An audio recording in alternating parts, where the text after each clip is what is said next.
Binasag na ng negosyante at Filipino-Indian philanthropist na si Manhinder James Kumar ang pananahimik sa sunod-sunod na mga banat sa kanya ng vlogger na si Maharlika. Sa pamamagitan ng legal counsel ni Kumar, sinabi ni Attorney Cherry Ann de la Cruz na ang lahat ng mga gawa-gawang kaso na isinampalaban sa kanyang kliyente ay isa-isa nang na-dismiss sa korte. Kabilang aniya sa mga akusasyon ang umano'y pagiging mafia leader na sangkot daw sa kidnap for ransom, kidnapping, murder, human trafficking at drugs.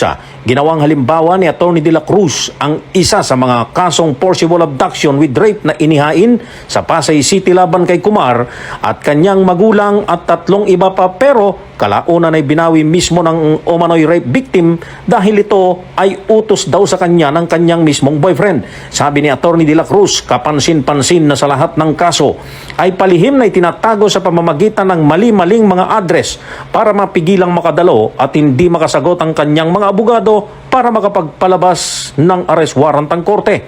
Ang address na number 533 Jack Lura o Jack Duray Street, Pasay City ay isang gawa-gawang address na batay sa sertipikasyon ng City Planning and Development Office ng Pasay City ay hindi nag-iigsi saan man sa lungsod.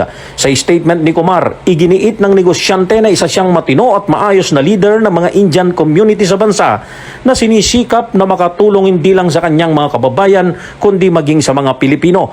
Umapila si Kumar sa mga mambabatas na dapat ay magkaroon na ng batas para mapanagot ang mga vlogger na irresponsableng naglalabas ng mga akusasyon at ginagamit ang social media bilang sandata ng malayang paninira laban sa sinumang individual. Samantala, nakatakda namang humarap ang abogado ni Kumar sa muling pagdinig ng Senado tungkol sa umano'y PIDEA leaks ngayong araw. Para sa MBC TV Network News, ako naman Val Gonzales, sama-sama tayo Pilipino.